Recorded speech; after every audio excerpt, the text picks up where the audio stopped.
Hello and welcome to Dungeon Dining with me, the Dragon, Stale Rice. You know, folks, one of the most popular foods in the whole world is Top Ramen, and that's not without merit. In 2024 alone, 123 billion servings were consumed. And hey, it makes sense. They're tasty, they're easy to make, and above all, they're inexpensive. So you're all probably wondering now, what is all this ramen talk about? Well, I've noticed at stores recently, a lot of stores have ramen on sale right now, particularly Maruchan. Now, Maruchan was my struggle meal growing up, so I've had multiple ideas for meals revolving around ramen as a base. So today we're going to make 5 ramen recipes for $5 or less. Now, unlike most of my videos, you're not going to see me as Dragon in the kitchen. I recorded footage over a couple of weeks, and I'm essentially talking over said footage right now. Now, folks, I want to be as transparent here as possible when it comes to our budget for the ramen here. We're not going to count the Maruchan bricks themselves, nor common household staples like flour, oil, water, salt, and pepper. Now, that being said, if I do use something else that isn't a staple per se, but is in my pantry, I will include that in the budget. Now, with all that out of the way, let's get started with our very first ramen. This one cost $0. It is Leftovers Ramen. Now, this one might seem like a cop-out, and it's not supposed to be. We've all eaten this before. Leftovers Ramen essentially is using what you have in the fridge and throwing it into your ramen in some way. But I want to show a very real application of this. What we're using right here for this particular bowl is leftover chicken adobo and bok choy I used throughout my work week as meal prep for my lunches. And to specify with this adobo, this isn't your typical Filipino chicken adobo. You use onions typically for making chicken adobo, and I didn't have any because I forgot to buy some, and my boyfriend's grandma gave me some persimmons to use. And I didn't want them going to waste, so there we go. And again, for transparency, here's some photos of me using this meat throughout the week. So this wasn't made just for this video. These are real leftovers I had in the fridge. So for our choice of Maruchan, I chose chicken. I took one of my chicken thighs and cut up into slices, set that aside, took some marinade, put it in the water we're using the boiled noodles, and set that to boil. Threw in the noodles, threw in the packet of seasoning, maybe some salt to taste. I took most of the remaining bok choy off of its stem, and I steamed it in the most technologically advanced way I possibly could, in the microwave. So after heating up both the chicken and the bok choy, I plated our cooked bowl of noodles, plated the chicken and bok choy on it, and there it is. We have ourselves some leftovers ramen.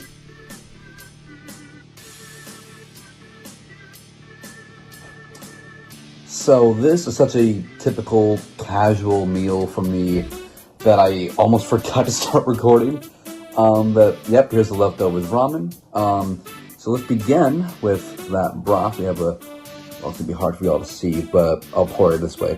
We have a slightly darker color to this, so try that broth. Still hot, and it's nice. It's mild. It has that mild flavor from the adobo. And speaking of which, just reheated chicken adobo, and let me get some noodle and bok choy with that.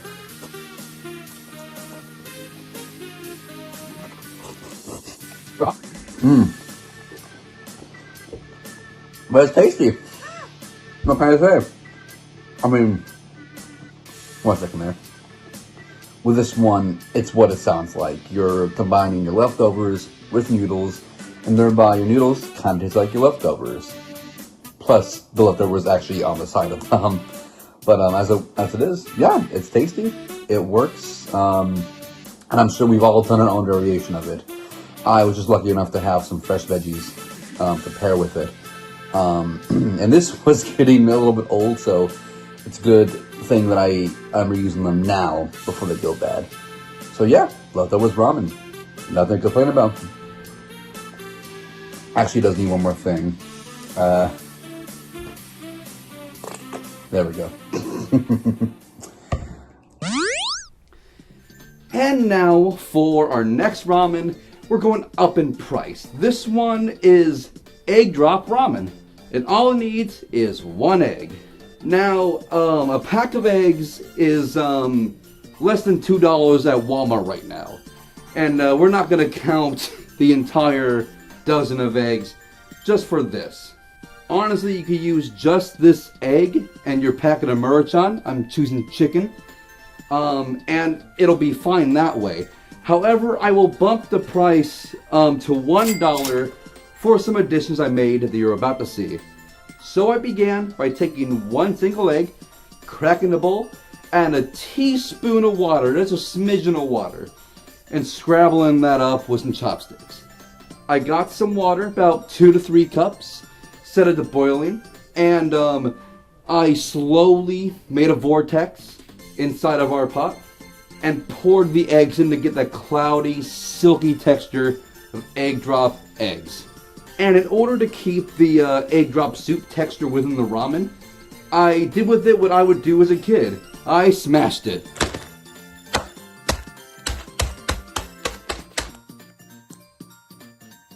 Now, after adding the seasoning packet, maybe salt and pepper to taste, this would be enough for egg drop ramen. We can call it a day here, except I'm not going to do that.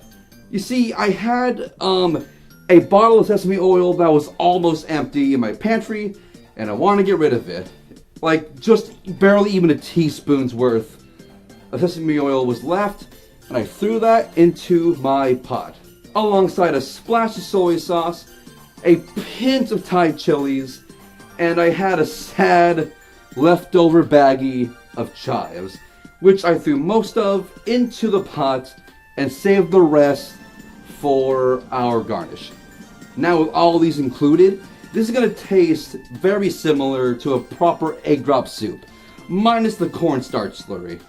And since I used a very minimal amount of each ingredient, and it was already at home, I'm going to round this all up to be, alongside the egg, $1 for this bowl of ramen. After the noodles are effectively cooked, I poured them into our bowl, garnished the chives on there, and there we have our egg drop ramen.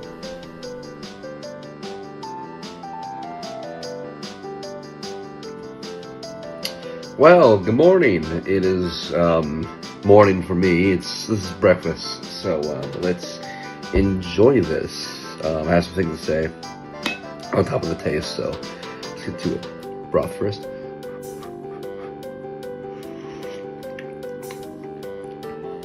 All right. Already very present. Already very pleasant. Sorry. This feels like some childhood mornings for me, because as kids, my sister and I ate mostly ramen for a time because we were broke, and a way to really add body and matter to some top ramen would be to add some eggs to this. Now, I happen to have today some sesame oil, soy sauce that we're almost out of, and I figured, hey, why not throw it in here to make it more like an egg drop soup, which taste-wise, this actually tastes pretty close to your typical Chinese places egg drop soup. That being said, though, this is nice and comforting. It's simple, but honestly, again, this is a little nostalgic for me because, yeah, add a little bit of egg. That's what you have in the fridge. I had 2 eggs left in my fridge. This is a nice way of stretching a packet of ramen. I'm gonna enjoy this. This is gonna be a lovely breakfast. So, yeah, let's keep going. Now, folks, on to our third ramen, and I'm very excited for this one. I already recorded it, and I'm excited to share with you. This is Hotpot Ramen. I wanted to have a veggie, a meat of some kind in there as well, and as best a hot pot flavor as we can get for under $5. So, how did I manage it? Let's get to it. I got a small can of Great Value mushrooms for $1.58, a $2 can of Great Value brand Spam, and I got some Lee Kum Kee hot pot base for $1.25. Now that adds up all to less than $5. And the hot pot base, I got this from going to a local dollar store, and they happen to be selling a bunch of hot pot bases. Now, not everyone could do this obviously, but I recommend if you have any mom and pop shops selling stuff for cheap, please support them if you can. So with this, I began by opening our can of mushrooms and draining them of their water. After that, I took our can of Spam and sliced it up real good. I set the slices in our saucepan and let them fry up. Now the reason I did this first is for two reasons. One, to get some color on the Spam, obviously, but the second reason is because I wanted to create some fond in the saucepan. After fishing out our Spam, I deglazed the saucepan with 2 to 3 cups of water, depending on how much broth you prefer. I used a tablespoon of our hot pot base, and I chose shrimp ramen for this particular batch. I wanted some seafood element in this. So, there goes the seasoning packet. Alongside that, I added our noodles, and later on, our mushrooms. After everything is nice and cooked, I put it in our pot and garnish with our Spam. Now the benefit of this ramen is that it's great for a crowd or for leftovers. You're not going to use all the mushrooms or all the Spam in one go. Also, as a garnish, I'm going to include this in the budget right now. I had a packet of nori in my pantry, sliced up less than even one of the nori, and I garnished it on our bowl. So I'm going to round up our budget to $5 whole for this bowl of Hotpot Ramen. Try this. I'm actually excited for this one. The broth.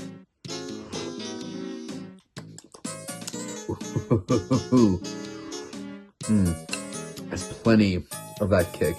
No lie, the base is holding most of this. But now the noodles.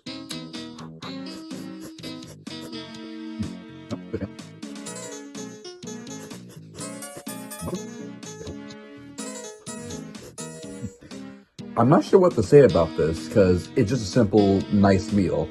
Noodles, meat, veggie, if you count mushrooms as veggies. Under $5 and a lucky find with that hot pot at the dollar store. This is a decent meal for under $5, so definitely a good one. This is my dinner.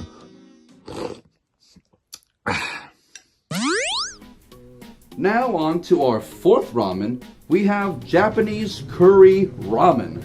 Now this one is not entirely my creating. The base of the Japanese curry is actually an idea for a budget meal for one of my roommates. What he will do is take a can of chili and some golden curry cubes and combine them to make a makeshift cheap Japanese curry. Not authentic, but it's tasty and does the job. So I looked for the cheapest can of chili I possibly could. For $1.54, I found some no-bean hormel chili. Then, for $2.92, I found some golden Japanese curry cubes. And that all adds up to less than $5 yet again. So this ramen is much more simple than our previous. I chose pork and chicken Maruchan for this one. I took 2 cups of water, got it to a boil, and diluted all of our Japanese curry cubes. After they're well incorporated, I opened our can of chili and combined that as well, and added our 2 seasoning packets. You can honestly use this recipe for 2 to 3 people if you wanted to, but we're using these 2 packets in this case. After that, I got our noodles boiling, put them in a bowl, and topped our curry on top of the noodles. And simple as that, there we have our Japanese curry ramen. Hello, it is morning time and I'm disheveled. Time to try the curry noodles. Look at those.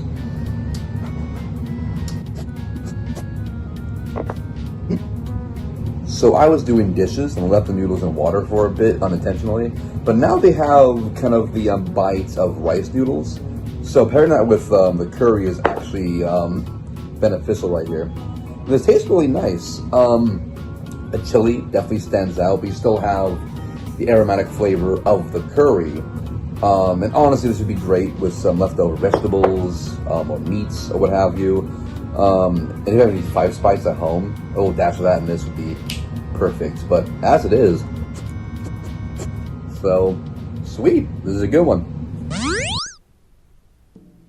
And now, folks, on to our last and most complicated of our ramens. We have Gumbo Ramen. Now, folks, I'm not naive. This isn't gumbo, or at least it is very far from an authentic one. But let me tell you, this one was still delicious. And funny enough, everything for it was found at Dollar Tree. So for this ramen, I got some hot smoky sausage for $1.25, a can of okra, corn, and tomatoes for $1.25, and a bottle of Cajun seasoning, yes, for $1.25, making this ramen $3.75. And this is for multiple servings, bear in mind.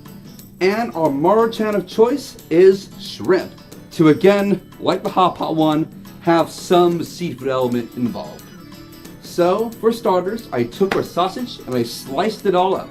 I then threw it in a pan and fried them up with some oil.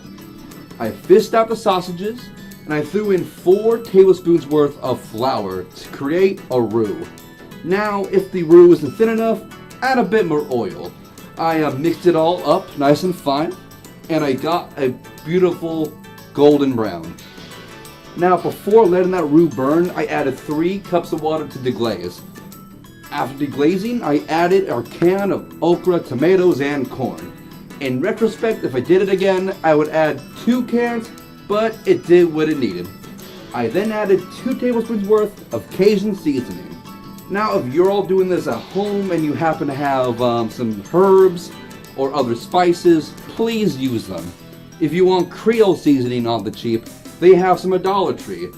Gumbo filet, I can't promise that at all at Dollar Tree, but that would be nice too. Now at this point, I added our shrimp seasoning pack, reincorporated our sausages, let it all reduce. I boiled the noodles and I put the gumbo into our bowl to plate. I then took our cooked ramen, strained the water, and put it in a rice bowl to mold to then put on the side of the bowl. Now it looks like a side of rice with a bowl of gumbo. So here we have our ramen gumbo.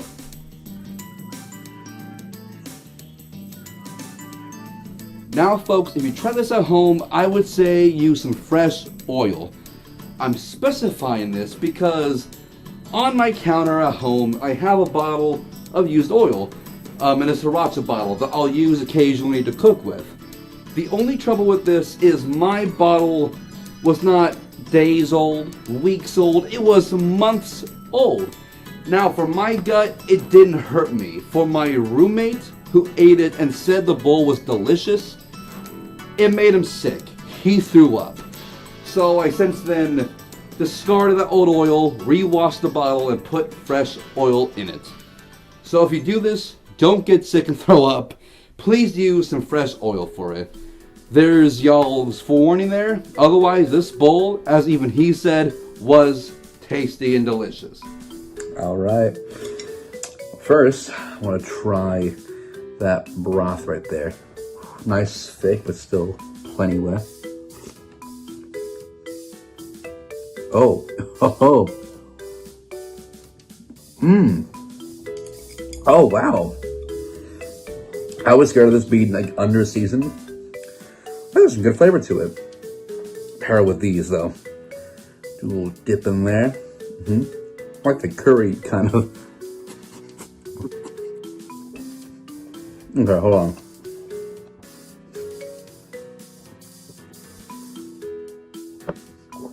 Okay, that is actually way better than I thought it would be. I was scared it would lack flavor and all that, but nah, this tastes really nice. Like, I'm not going to compare it to real gumbo by any stretch of the imagination, but for Dollar Tree ingredients, let alone only 3 items, not counting the Maruchan. This works really well, and plus it pairs great with the noodles, like shockingly so. Again, I'm thinking about like noodles and curry, be them Japanese or Vietnamese or what have you. But yeah, no, this is actually really tasty. I'm gonna be eating good tonight. So yeah.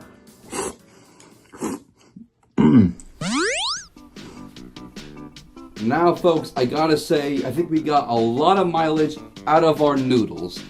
They were tasty, they were filling, and above all, they were cheap to make. Now, before we leave, folks, I want to mention something. There are folks I've seen who have watched cooking videos by chefs and trained people and travel videos about food get down on themselves for eating or making food that is very cheap. Now, I do not mean to disparage those videos. I love learning about food. I love those traveling videos and those cooking videos. But I want to say you should not be down on yourself for eating what you can afford. Many, if not most, of the best recipes out there came from people who had very little themselves. I say all this because y'all should not be ashamed of what you have, because some of the best dishes out there are the cheapest ones. So folks, in any case, thank y'all very much for watching, and I'll see you next time in my dungeon.